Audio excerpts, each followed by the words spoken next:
institutions from classroom learning to global impact. Engineering education aligned with the global goals. செயற்கை நுண்ணறிவு, தகவல் தொழில்நுட்பம் மற்றும் டிஜிட்டல் சேவைகள். தூய சக்தியாக இருப்பது எவ்வளவு முக்கியமோ அதேபோல் தொழில்நுட்ப சக்தியாகவும் மாற வேண்டியது காலத்தின் கட்டாயம். சயின்ஸ் அண்ட் டெக்னாலஜியை வளர்த்தல்தான் வெற்றி உறுதியாகும். அதை பின்பற்றி தான் தமிழ்நாட்டின் இன்ஃபர்மேஷன் டெக்னாலஜி இன்ஸ்டிடியூஷன் தொடர்ந்து வலுவான மற்றும் நிலையான வளர்ச்சியை பதிவு செய்து வருகிறது. ஆண்டுதோறும் 2.5 லட்சம் கோடி ரூபாய்க்கு அதிகமான தகவல் தொழில்நுட்ப ஏற்றுமதியை உருவாக்கியுள்ள இந்த அமைப்புகள் 20 லட்சத்திற்கு மேற்பட்ட நபர்களுக்கு நேரடி மற்றும் மறைமுக வேலைவாய்ப்பின்மை வழங்குகிறது. தகவல் தொழில்நுட்ப நிறுவனங்களில் வளர்ச்சியினை மேலும் அதிகரிக்க இந்த பல முன்முயற்சிகள் மேற்கொள்ளும். செயற்கை நுண்ணறிவு என்பது இனி ஒரு எதிர்கால தொழில்நுட்பமாக இல்லாமல் நமது குடிமக்களின் அன்றாட வாழ்க்கையை மேம்படுத்துவதற்கான ஒரு சக்தி வாய்ந்த கருவியாக மாற்றமடைந்துள்ளது. நிர்வாகத்தை வேகமாகவும் டிரான்ஸ்பரண்டாகவும் அனைவரையும் உள்ளடக்கியதாகவும் எளிதில் அணுகக்கூடியதாகவும் மாற்றுவதற்கு செயற்கை நுண்ணறிவு பொறுப்புடன் பயன்படுத்த இந்த அரசு உறுதி பூண்டுள்ளது.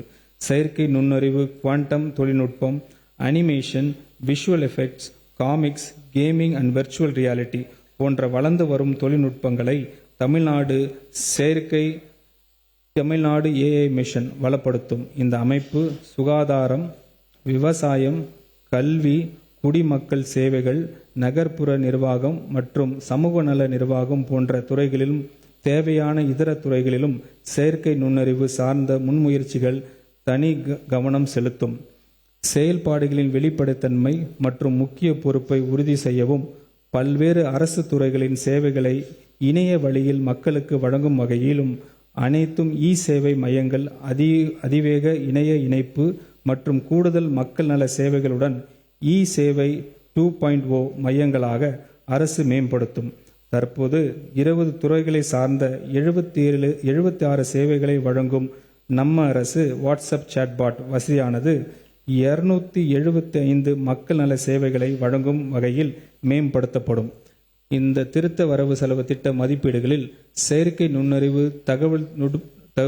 தகவல் தொழில்நுட்பத்தில் மற்றும் டிஜிட்டல் சேவைகள் துறைக்கு 398 கோடி ரூபாய் ஒதுக்கீடு செய்யப்படுகிறது.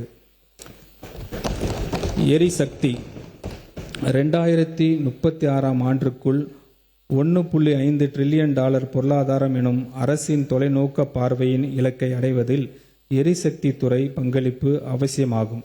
தமிழ்நாட்டிற்கு 2640 மெகாவாட் கூடுதல் மின் உற்பத்தி திறனை வழங்கக்கூடிய உடன்குடிநிலை 1 மற்றும் 800 சிறப்பு பொருளாதார மண்டல செஸ் அனல் மின் திட்டங்களை விரைவாக செயல்படுத்த இந்த அரசு உறுதி பூண்டுள்ளது. சுமார் 8000 கோடி ரூபாய் மதிப்பீட்டில் ETPS விரைவாக்க திட்டம் பப்ளிக் பிரைவேட் பார்ட்னர்ஷிப் முறையில் மேற்கொள்ளப்பட்டு வருகிறது. 5050 கோடி ரூபாய் மதிப்பீட்டில் Vellimalai pumped storage hydro electric project செயல்பாடு ஸ்பீடாக்கப்படும். அதிகபட்ச மின் தேவையை மேனேஜ் செய்வதில் ஆற்றல் சேமிப்பு அமைப்புகளின் பெஸ் முக்கியத்துவத்தை உணர்த்தியுள்ள இந்த அரசு இத்துறையில் தனியார் முதலீடுகளை எளிதாக்கி தமிழ்நாட்டை இந்தியாவின் பெஸ் மையமாக மாற்றும் வகையில் புதிய பெஸ் ஊக்குவிப்பு கொள்கையை வெளியிடும்.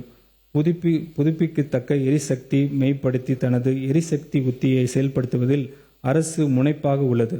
பிரைம் மினிஸ்டர் சூரிய வீடு இலவச மின்சார திட்டத்தின் இணைந்து புதிய வீட்டு கூரை சூரிய மின் மானிய திட்டம் அறிமுகப்படுத்தப்படும். இத்திட்டத்தின் கீழ் சூரிய மின் பலகைகள் பொருத்தும் வீட்டு நுகர்வோருக்கு 1 லட்சம் ரூபாய் வரை மானியம் வழங்கப்படும். இது அவர்களின் மின்சார கட்டணங்களை பெருமளவு குறைப்பதுடன் புதுப்பிக்கத்தக்க எரிசக்தி பயன்பாட்டின் மூலம் பசுமை மற்றும் நிகழ்வை சாத்தியப்படுத்தும். இத்திட்டத்தினை செயல்படுத்த 50 கோடி ரூபாய் நிதி ஒதுக்கீடு செய்யப்படுகிறது. சென்னை மாநகரில் உள்ள அனைத்து நுகர்வோர்களுக்கு மாநிலத்தின் பிற பகுதியில் உள்ள 50 லட்சம் தொழில் மற்றும் வணிக நுகர்வோருக்கு ஸ்மார்ட் மீட்டர்ஸ் அமைக்கும் நடைமுறை அறிமுகப்படுத்தப்படும். Saram institutions from classroom learning to global impact. Engineering education aligned with the global goals.